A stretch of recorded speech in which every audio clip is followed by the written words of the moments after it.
Hello, guys, welcome back to our daily current affair channel. I hope you all are doing well. Now, we will start the current affair of 19 January 2026. अगर आप सच में exam clear करना चाहते हैं तो video आपके लिए ही है। मैं अपने पिछले 6-7 सालों से स्टूडेंट्स को पढ़ा रही हूँ और एग्ज़ाम में करंट अफेयर के बढ़ते वेटेज को देखते हुए अपने एक्सपीरियंस से कह सकती हूँ कि सिलेक्शन और रिजेक्शन का जो फ़र्क होता है वो करंट अफेयर और डेली एमसीक्यूज़ ही तय करते हैं। इस कंटेंट को तैयार करने में समय और मेहनत लगती है, फिर भी ये आपके लिए पूरी तरीके से फ्री हैं, क्योंकि सही गाइडेंस सही समय पर आपकी पूरी तैयारी बदल सकते हैं। लेकिन अगर आप सिलेक्शन को गंभीर रूप से नहीं लेते हैं, तो आप इस वीडियो को यहीं पर स्किप कर सकते हैं। हम करंट अफेयर को एक-एक टॉपिक और एक-एक सवाल और डेली एमसीक्यू के साथ पढ़ेंगे, क्योंकि यही तय करता है कि आप आउट ऑफ द लिस्ट होंगे या मेरिट लिस्ट में होंगे। तो चलिए आज की करंट अफेयर्स शुरू करते हैं। Our first question is the Sputnik Guster festival held at Sputnik Monastery in Ladakh is primarily celebrated to जो स्पुतिक मठ है लद्दाख में आयोजित स्पुतिक गुस्टर फेस्टिवल आयोजित करता है ये किस उद्देश्य से मनाया जाता है options are option A mark the start of the tourist season option B seek the world peace prosperity and the triumph of good over evil option number C honour Indian independence या option number D celebrate the harvest. What was the correct answer? Our right answer is option number B is the correct answer. Seek the world peace, prosperity and triumph of good over evil. यानी कि विश्व जो शांति है उसको समृद्धि को और आपकी जो बुराई पर अच्छाई की जो जीत होती है उसको दर्शाता है ये स्पितुक गुस्टर फेस्टिवल कहाँ पे मनाया जाता है लद्दाख में ठीक है और वहाँ की मोनेस्ट्री स्पुतिक मोनेस्ट्री ही इसको सेलिब्रेट करती है ये जो स्पुतिक गुस्टर फेस्टिवल है ये वहाँ की परंपरा और सामुदायिक सद्भाव को दिखाता है ठीक है और ये तिब्बती बौद्ध परंपरा का 2 दिन का वार्षिक उत्सव है तो हमें पहली बात याद रखनी है कि ये 2 डेज का फेस्टिवल है ठीक है दूसरी बात कि जहाँ जो वहाँ के भिक्षु लोग होते हैं वो ही यहाँ पर पवित्र नृत्य करते हैं एक छैम डांस ठीक है और क्यों करते हैं ये छैम डांस कि वहाँ की जो नकारात्मक ऊर्जाओं से सुरक्षा और विश्व शांति की प्रार्थना के लिए ठीक है और इसका अगर हम सिग्निफिकेंस देखें तो ये एक तो इस सर्दियों से पहले चरण की समाप्ति का प्रतीक माना जाता है और वहाँ की जो आपसी एकता है और सांस्कृतिक धरोहर यानी कि कल्चर हेरिटेज को प्रिजर्व करने के लिए ये फेस्टिवल वहाँ पे सेलिब्रेट किया जाता है तो थर्ड बात है कि प्रिजर्व करता है preserving the culture heritage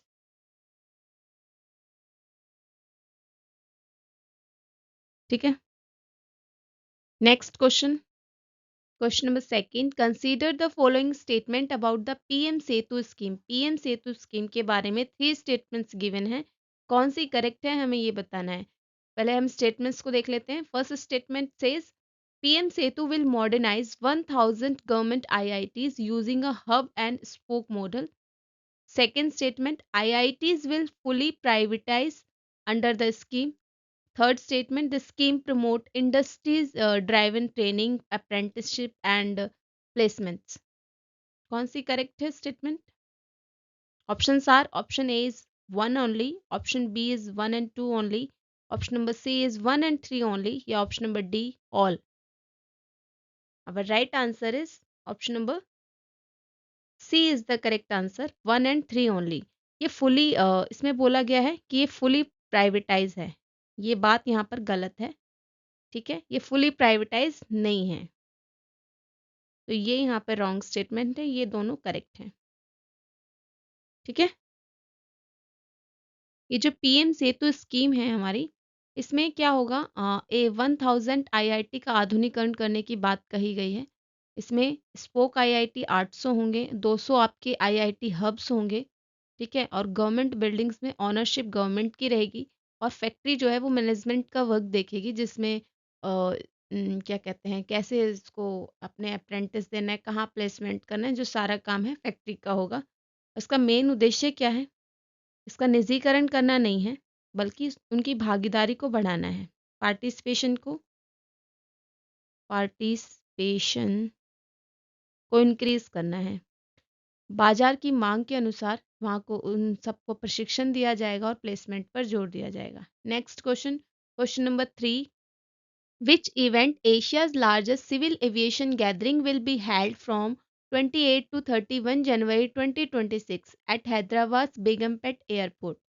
Asia का सबसे बड़ा नागरिक विमानन कार्यक्रम जो कि 28 से 31 जनवरी 2026 को हैदराबाद के बेगमपेट हवाई अड्डे पर आयोजित होगा, वो कौन सा इवेंट है? Options are, option A is aero India 2026, option B is wings India 2026, option number C global aviation expo, या option number D India aviation summit. Right answer is option number B is the correct answer, wings India 2026। लोगों देखिए, ठीक है, ये 28 to 31 जनवरी 2026 को हैदराबाद के Begumpet airport पर होने वाला है। ठीक है, विंग्स इंडिया 2026। अब इसको ऑर्गेनाइज कौन कर रहा है? Organised by ministry of civil aviation. ठीक है, विंग्स इंडिया 2026 के अंतर्गत बहुत सारे एयर शोज होंगे, प्रदर्शनियां होंगी और वैश्विक साझेदारी का मंच प्रोवाइड किया जाएगा। अब इसमें ये क्या करेगा? रिफ्लेक्ट करेगा India's emerging role in global aviation. ठीक है, थीम क्या रहेगी? Indian aviation paving the future, ये इसकी थीम रहेगी। Next question, question number 4, Indian coast guard ship ICGS Sankalp recently visited a Port Louis as a part of its overseas deployment. Port Louis is in which country?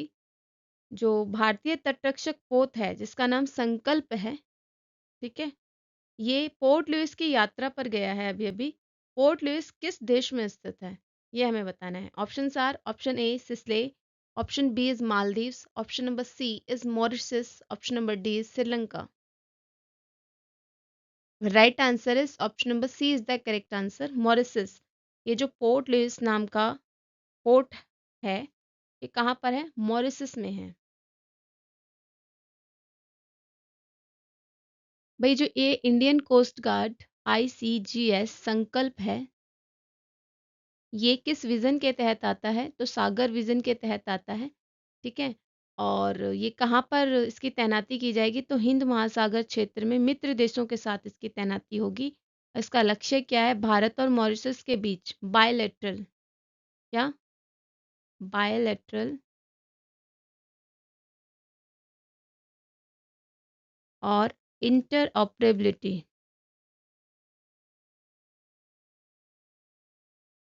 को मजबूत करना, इन दोनों को strengthen करेगा।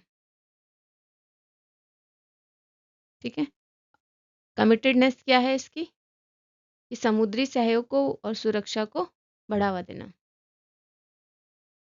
Next, question number 5, which Indian programme trains student and supports startup to build indigenous semiconductor chip and provide access to design and fabrication facilities? कौन सा भारतीय कार्यक्रम छात्रों और स्टार्टअप्स को देसी सेमीकंडक्टर चिप डिजाइन करने और निर्माण सुविधाओं तक पहुंच प्रदान करने के लिए प्रशिक्षण प्रदान करता है? Option are, option A is design link incentive scheme, option B digital India programme, option number C chip to startup जिसे आप C2S प्रोग्राम कह रहे हैं, option number D national super computing mission. अब right answer is option number C is the correct answer, chip to startup programme. ठीक है, ये जो हमारा C2S कार्यक्रम है, इसमें सेमीकंडक्टर में जो भारत की आत्मनिर्भरता है वो दिखाई जा रही है। किसकी पहल है, किसके द्वारा ये इनिशिएटिव लिया गया है? तो इलेक्ट्रॉनिक्स एंड IT मंत्रालय, जिसे हम मिति के नाम से जानते हैं। इकोसिस्टम में क्या होगा? छात्रों, शोधकर्ताओं और स्टार्टअप्स को चिप डिज़ाइन करने और उनका निर्माण करने में ट्रेनिंग प्रोवाइड की जाएगी। सुविधाएं यहाँ जैसे कि chip in centre and SCL Mohali के जरिए जो अत्याधुनिक EDA टूल्स हैं उन तक पहुंच प्रदान की जाएगी। और अगर हम इनोवेशन की बात करें तो यहाँ पर पेटेंट और तकनीकी हस्तांतरण को बढ़ावा दिया जाएगा। और लक्ष्य क्या है इसका? भारत को वैश्विक सेमीकंडक्टर हब के रूप में निर्माण करना। Next question, question number 6, consider the following statements regarding the ASEAN India digital work plan 2026। जो ASEAN India digital work plan 2026 जो है, इसके बारे में 3 स्टेटमेंट्स गिवन है। हमें बताना है कि कौन सा स्टेटमेंट करेक्ट है। तो फर्स्ट स्टेटमेंट से it was approved during the Asian India digital ministers meeting.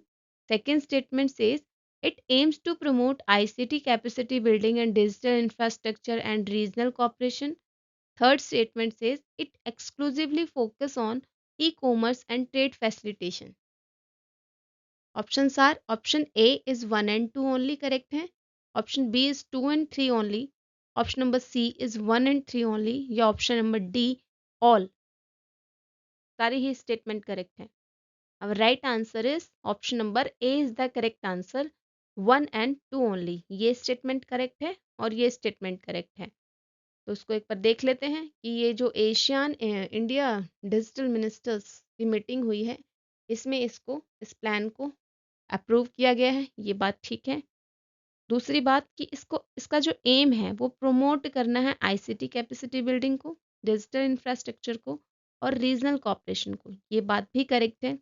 Third statement जो है वो आपकी करेक्ट नहीं है। क्यों? क्योंकि इसने बोला है एक्सक्लूसिवली, एक्सक्लूसिवली मतलब ओनली, इसका ओनली फोकस है ई कॉमर्स और ट्रेड फैसिलिटेशन पर, ऐसा नहीं है। ये किस चीज़ पर भी फोकस कर रही है, but on the comprehensive digital integration and inclusion पर भी इसका फोकस है।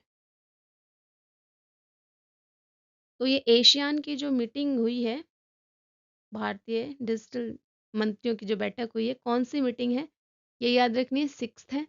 और इसकी जो थीम क्या है, adaptive ASEANs from connectivity to connected intelligence, ये आपको याद रखनी है, ये यहाँ पर इम्पोर्टेंट, ठीक है। Next question, question number 7, the Andaman and Nicobar island are being developed as a hub for India's blue economy mainly to. जो अंडमान एंड निकोबार द्वीप समूह को भारत की ब्लू इकोनॉमी का हब बनाने का मुख्य उद्देश्य क्या है? Options are option A is promote tourism and resource, option B is promote marine resources exploration biotechnology and employment, option number C build ports and shipping industries only, या option number D focus only on fisheries exports. और right answer is option number B is the correct answer. Promote करना है marine resource exploration को, biotechnology को और employment को।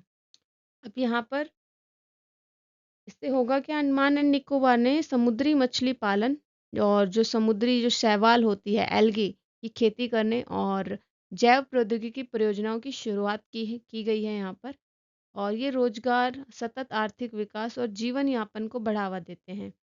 अब जो अंडमान निकोबार है, ये इंक्लूड करता है यहाँ पर कौन कौन से प्रोजेक्ट यहाँ पर स्टार्ट किए हैं।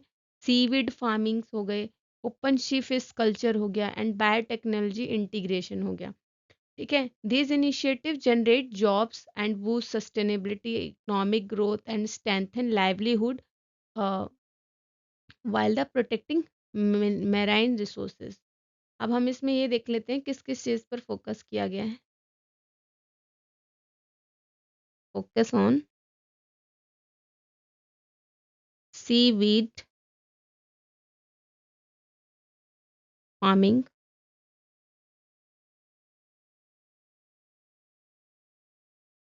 open sea cage, open sea cage farming, ठीक है, और बायोटेक्नोलॉजी इंटीग्रेशन।